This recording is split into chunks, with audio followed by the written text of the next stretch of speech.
Hey, what's going on, everybody? Welcome to Wizards Outlook. We got Raymond Lyons here tonight, Wilson Tarpe Jr., and look, we're gonna get straight to it. Washington, they're in the midst of at the end of this road trip. I had 2 days off after the two games, the back-to-back games against LA, against the Lakers and the Clippers. Um, Took on the Jazz tonight. Jazz are missing some folks. That said, another one of those back and forth barn burner type affairs. If you were a fan of defense, you did not enjoy this game. Did not see any until very late in this game. But we saw Jordan Clarkson come off the bench, step up, close out the Wizards late. The Jazz beat the Wizards 127 to 115. Ray, your thoughts on this one? Um, yeah, like you said, man, it's just the absence of defense. Utah they played enough in the closing moments to get the victory. Holding the Wizards to 14 points in the fourth quarter, and that was basically the difference in the game. They won by 12, outscored them by 11 in the final frame. That's pretty much all she wrote. And yeah, when teams apply that pressure, the Wizards they really just fall apart. They don't execute. They start taking terrible shots, and that on top of them not defending on the other end, this is why you get the results you get. Yeah, man, it's a shame. You waste a pretty solid outing from Jordan Poole. You know, um, yeah, he had it going pretty much all night until the fourth quarter. And then things just kind of fell apart. But throughout the night, the Wizards they missed some opportunities, man. They missed a lot of bunnies. And then at certain points, as always, the shot selection just kind of dooms them. There's a point in the third quarter, it's a 5 point swing. I kind of knew how the game was going to turn after that. Then Kispert missed the layup. Then Rashawn Holmes missed the follow up. Utah gets the rebound, comes down, hits the three. And the Wizards were up at that point. Then 5 point swing, and Utah just kind of had the momentum and roll with it. Yeah, man, and the Wizards were up. They were up pretty big early on by about 15, and Utah came back, and we don't know how that goes. Once the Wizards get punched, they don't punch back, man. We know basketball is a game of runs, but the Wizards they only got one in them. The second win never comes. If they go up big and the team comes back, it's pretty much a given that they're going to lose. So yeah, man, it's just a combination of things. Like you always say, we know what it is this season, but games like this, you should be able to bring those home. But the fact that they're not able to do that kind of lets you know why their record is the way it is. But yeah, this has got to be frustrating to be a part of. Shout out to the Jazz. They came on, did what they had to do. You mentioned Jordan Clarkson. He had to step up, especially with the Utah being shorthanded. He came in and did whatever he wanted, man. It was it was bad. 38, 10, and 7 on 50% from the field. Yeah, it was just nothing the Wizards could do about it. But yeah, man, just another one they had within their grasp, and they just let it get away from them. Yeah, like you guys just saw popped up on the screen a little while ago. It was Poole had 32, the Clarkson's 26 early in the fourth, and then Clarkson went crazy to close this one out.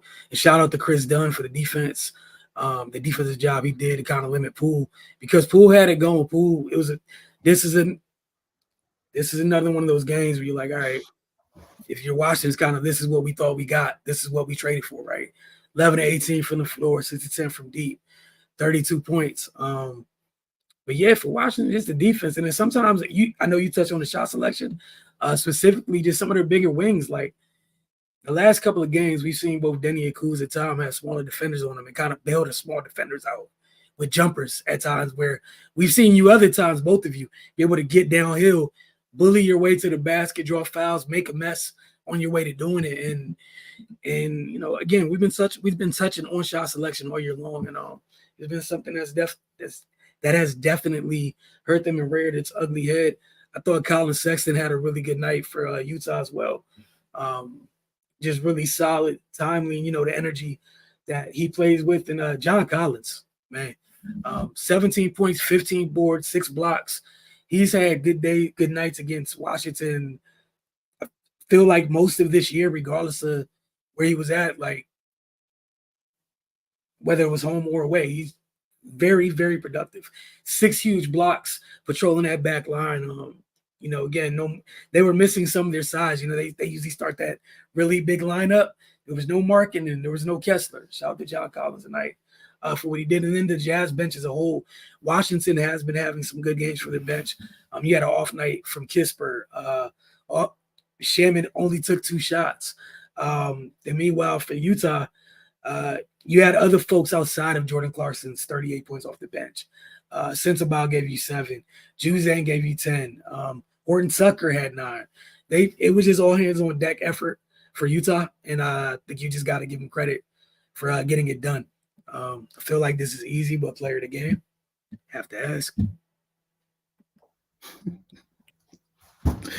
Jordan Clarkson, man, he just torched him. It ain't nothing more to say about it.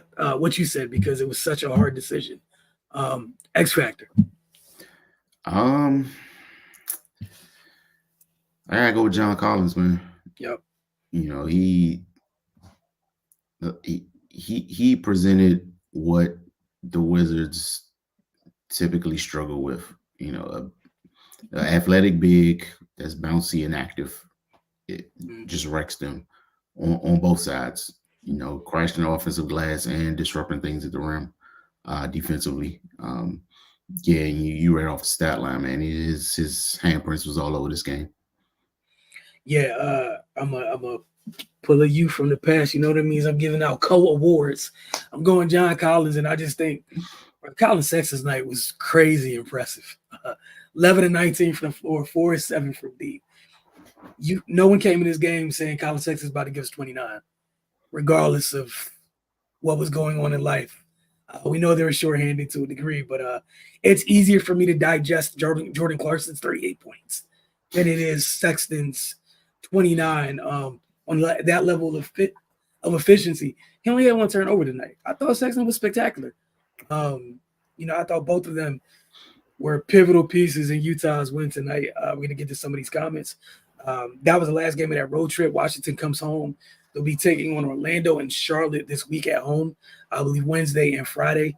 So we'll be talking with you guys after both of those games from inside the building through these comments. First off, good game for Warriors version of Jordan Poole and Kuz, Tyus, and Denny. Offensively, everybody was, it was fun. The other side, all of those people, not a fan of what happened defensively for me. At the end of the day, it's all about pride. Nothing else matters. Colin Sexton, nice with it. I've been a fan since he got drafted to the Cavs. Yeah, he had a day, or a night rather. He had a night. Oh yeah, I love how Black Coulibaly was being aggressive. Keep it up, young fella. Our future's bright. Hey, shout out to the positive comments. Silver linings. That's where we're at. Kirksey was going on. He said, "Make this night easy." It's up there. I'm not reading that. To follow the other comment, now that he is done with his grievances, Chris Dunn locked up Poole and it was over. Chris Dunn, that was great defense late. Someone at some point had to play defense for a little bit to win this game. Or someone just had to miss. Combination of both. But at halftime, I didn't think it was possible because it wasn't like 75, 74 at the half. It was something absurd. I just knew I was deeply offended by it. 75, like 74. Mm-hmm. It's like Denny and Poole pulled a Space Jam and switch powers. I just want them to play defense. It's everybody as a group. I would like. I'm getting tired of being like, it's winnable games. And, that's just me, though. End of the game, everyone was taking shots. Poole didn't get a shot off to the last possession. Yeah, it's like whenever things start going left, they think the answer is just jack threes. Yeah. Like you And, just run some offense, man. Like, and please. the weirdest part is like you got to the line 23 times, right? During what was going on in the fourth, why did you not just give it to them two bullies and let them get downhill? Like stuff was happening out of that. Or like they got this thing where somebody gets hot, like the ball gets out their hands and it doesn't come back. Right. And Yeah. I know Sexton was doing a good job denying or what have you, but still, like some of y'all are vets, man. Like, come on. He said it might be time for another conspiracy. I don't know if I could take another conspiracy right now. But at least Poole's up in that trade value, so schools.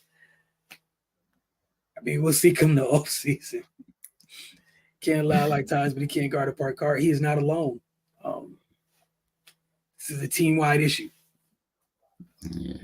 Nobody on a 9-53 team has any trade value. Man, he was agreeing JC player of the game. Yeah, very easy. John X Factor done for the seatbelt. He put on my man Poole. And then Sexton too. Yeah, we agree. We are in agreement with you with that. It was another tough one for Washington. So it's so hard just to look at the record, right? The end of games just show the leadership of this team or the lack thereof. Yeah. Yeah, Yeah. you can see That's it late. spot on, man. Like, there's no adult in the room. Nobody can to kind of settle the ship when when things get rocky, and everybody's just left to their own devices, and that's how you get these stretches of futility, where they just can't seem to do anything right. And then meanwhile, on the other end, yet again on another night, we watched another team which had a bunch of youngsters out there. Like it was Clarkson's show to run late. It got late, and folks was like, "Here, JC, it's on you. We'll play off that." And we see that much too often by opposing teams against Washington during different stretches where they'll get the ball in the facilitator's hands, or just a star player, or on a night like this, in a veteran, in an adult's hands, like Ray said, and they go about their business and close the game out. This was a tough one. We're supposed to have two leaders of championship experience, yet that is their idea of how to win games. You could take this one, Ray. I mean, I get it, but like they weren't in the driver's seat in those situations. But to his point, that's what they said they would bring. And, I figure you're around that. You should have soaked up some of it. Like, it's just you would think they'd have never been around stability ever before in their basketball life. Yeah, it's nuts, man. Like I get what he was getting at, but I don't I really didn't expect Poole and Kuz to just all of a sudden become, that those veteran types, level headed and great decision makers. But those are the two guys you're paying to be that. So at some point, do it on accident. Like, but it shouldn't be like this. So I get what Area 11 is saying for sure. Especially given where they came from. It's just embarrassing. Yeah, I think it's one of those things where someone could be a part of something, be around something, but didn't have the responsibility of carrying that weight, right? And that was the thing. Like that's what the trying to find the right way. Like that's what the gamble was on the Wizards with those two guys being the guy in this ground zero thing. The gamble was you hope that maybe what they were around, that they gleaned enough from those folks, right? That they can impart that and instill it and whatnot. That doesn't lessen their experience, by the way. I'm not mad at them for the experience they had because they did contribute and do the things they did for those teams to get those things done. Without them doing their part, they probably don't win those. You know what I'm saying? Like those things don't happen. However, that's the difference when people have there's almost a freedom in the role that they had in both of their the championship teams or runs they were a part of, as Ray mentioned, and that's the tough part about it. But again, if you're the Wizards, it's ground zero, man. You know what this is. You can pivot and do so many different things, So you're as tough as this is to deal with. It's about what happens after this. And who's here after that? You know what I'm saying? Like it's that. And Denny, please, brother, stop falling for calls and just lay down when you don't get a call. Yeah. As a group, they just need to keep playing and be surprised when the whistle blows in your favor. That's what I need from y'all. Just keep playing. These kids playing for stats. Man, for real, I understand we bad. They don't give the Wizards no foul calls. We gotta earn those. Like you gotta earn those. And I'm not gonna lie, you come in games, you look at one team's records, the other team's records, and yeah, I get it. Should be in a perfect world, everything's officiated straight down the middle. Man, y'all can't be serious. Y'all, how many times have y'all got on social media and seen officials telling you that they got something wrong that cost the game for other teams? State officiating is where we at, and it is what it is right now. Y'all gotta just thug your way through it. They're 9-52. There's gonna be a lot of nights, but they had 23 free throws. 23 free throws a night. No one told them to stop going downhill. They got like two dudes where it's like bull and China shop type drives. Why does it stop late in games? It's not on the official. Yeah. And I didn't expect either of them to. Like, there was an opportunity to do it, but there was nothing prior to this where you're like, hey, you're going to come here and you're going to do that because I seen you do that. Nah, it's not. It's not Chris Paul or something. Like, not that. This is why I just rather watch our young guys play, at least try to play with a ball. Hey, man, so that's all you can focus on. That's it. Calls for what? Shooting threes are just checking up shots and flopping. Hey, also, I would just say that's just not Wizards. Like, that's league-wide. There's a lot of dudes, man. Go to the Cup. That's been an epidemic for like the last 5 years, right? Yeah, something like that. Like, dude. You get a step on somebody recover. Hey! In varying levels. And then they lay on the floor and throw their hands up. Man, now they drive the rim a lot and get fouled, but they drive the rim a lot and do get fouled, but they never get any calls, especially down the stretch. Gotta earn those. Also, sometimes keep it a buck. A lot of dudes in the league drive to get the call. There's a difference between driving to get the call and driving to score. Mm-hmm. I believe those who drive to, like, earnestly drive to score, get the whistle more so than those, if you're known for driving for the whistle, you're not getting that call late, man.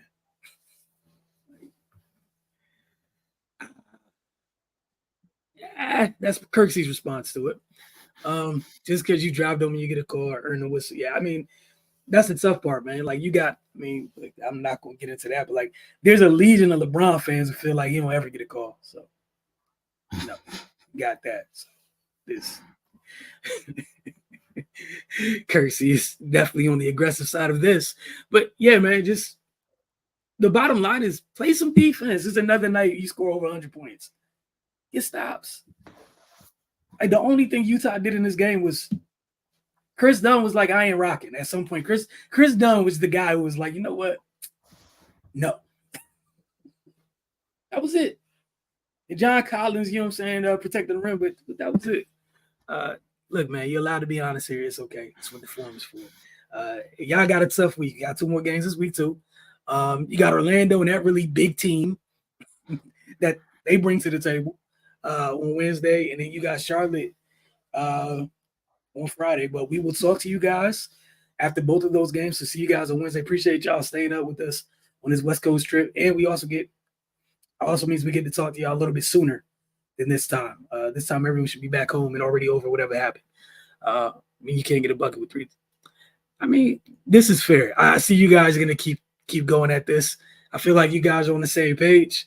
And look, you guys even found this. Y'all even found a common ground. I appreciate y'all, man. We will see y'all on Wednesday.